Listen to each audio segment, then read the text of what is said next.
السلام علیکم ورحمۃ اللہ وبرکاتہ۔ ایک دفعہ کا ذکر ہے کہ ایک بار ایک مسافر مصر کے ایک چھوٹے سے گاؤں سے گزر رہا تھا جہاں وہ رباط کے لیے جا رہا تھا۔ راستے میں اس نے ایک شخص کو تنہا اندھیرے میں بیٹھے دیکھا۔ یہ منظر حیرت انگیز تھا۔ اس شخص کی نہ آنکھیں تھیں، نہ ہاتھ اور نہ ہی ٹانگیں۔ اس کی حالت انتہائی خراب تھی، لیکن اس کی آواز اللہ کی تعریف سے گونج رہی تھی۔ اے اللہ، تیری تعریف ہے، ایسی تعریف جو تیری تمام مخلوقوں کی تعریف کو شامل کرے۔ ان نعمتوں کے لیے جو تو نے مجھے عطا کی اور مجھے اپنی مخلوق میں سے بہتوں پر فضیلت دی۔ مسافر نے حیران ہو کر اس سے پوچھا، تم اللہ کی کون سی نعمتوں پر شکر ادا کرتے ہو؟ تم کس فضیلت کے لیے اللہ کا شکر ادا کرتے ہو؟ اللہ کی قسم، میں تو تمہارے گرد صرف آزمائشوں کا طوفان دیکھ رہا ہوں۔ اس شخص نے مضبوط یقین کے ساتھ جواب دیا، کیا تم دیکھ نہیں سکتے کہ میرے ساتھ کیا ہوا ہے؟ اللہ کی قسم، اگر وہ آسمانوں کو آگ برسانے کا حکم دے اور میں اس میں جل جاؤں، یا پہاڑوں کو حکم دے کہ وہ مجھے کچل دیں، یا سمندروں کو کہ وہ مجھے ڈبو دیں، تو بھی میں اللہ کی حمد اور اس کا شکر کرنے میں اضافہ ہی کروں گا۔ لیکن میری تم سے ایک التجا ہے، برائے کرم میری ایک بیٹی ہے جو میری خدمت کیا کرتی تھی، مجھے کھانا کھلاتی تھی اور میرے ساتھ افطار کیا کرتی تھی۔ کیا تم اسے ڈھونڈ سکتے ہو؟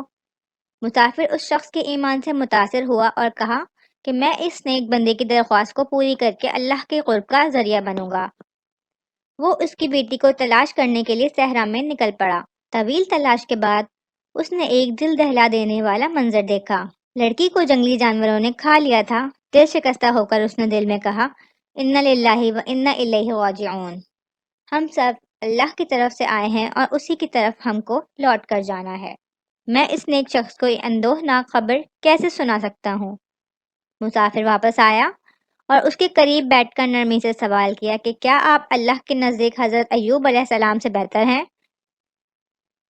اللہ نے ایوب کو ان کے مال، اولاد اور خاندان کے ذریعے آزمایا تھا۔ اس شخص نے عاجزی سے جواب دیا، نہیں، ایوب علیہ السلام مجھ سے بہتر ہیں۔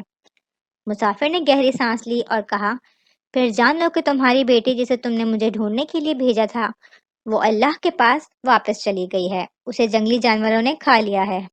یہ سن کر اس شخص نے ناقابل یقین الفاظ کہے۔ اس نے کہا، اللہ کی تعریف ہے جس نے مجھے اس دنیا سے نکالا بغیر اس کے کہ میرے دل میں اس کی کوئی محبت باقی رہتی۔ یہ کہتے ہی وہ شخص بے ہوش ہو کر زمین پر گرا اور دم توڑ دیا۔ مسافر ششدر رہ گیا۔ اس نے کہا کہ ہم اللہ کے ہیں اور اسی کی طرف ہمیں لوٹ کر جانا ہے۔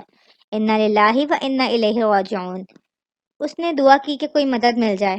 اچانک وہاں رباط کرنے والے گھڑ سواروں کا ایک قافلہ گزرا اور اس نے اشارہ کیا۔ مل کر انہوں نے اس شخص کے جسم کو غسل دیا، کفن پہنایا اور عزت کے ساتھ اس گاؤں میں دفنا دیا۔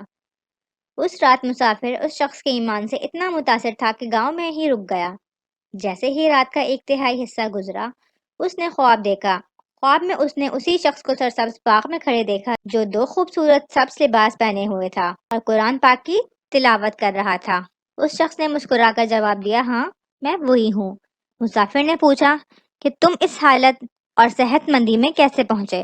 اس نے جواب دیا کہ میں اس مقام پر پہنچ گیا ہوں جہاں صرف وہی پہنچ سکتے ہیں جو مصیبت کے وقت صبر اور آسانی کے وقت شکر کرتے ہیں۔ تو بچوں، یہ کہانی ہمیں صبر کی طاقت اور اللہ پر غیر متزلزل بھروسے کا درس دیتی ہے۔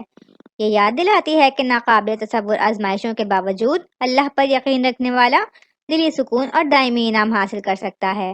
ہمیں چاہیے کہ ہر حال میں صبر اور شکر کو اپنا شعار بنائیں اور اللہ کی رضا کے لیے اس کی طرف رجوع کریں۔ اللہ تعالیٰ سورہ بقرہ کی آیت نمبر 153 میں ارشاد فرماتے ہیں، اے ایمان والوں، صبر اور نماز سے مدد لیا کرو، بے شک خدا صبر کرنے والوں کے ساتھ ہے۔ اسی لیے ہمیں چاہیے کہ اللہ سبحانہ و تعالیٰ کی دی ہوئی تمام نعمتوں پر اس کا شکر ادا کریں اور اس کی دی ہوئی آزمائشوں پر صبر کریں اور اچھے وقت کی اور اجر کی امید رکھیں۔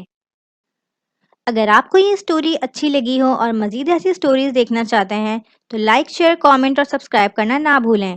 انٹل نیکسٹ ٹائم، السلام علیکم ورحمۃ اللہ وبرکاتہ۔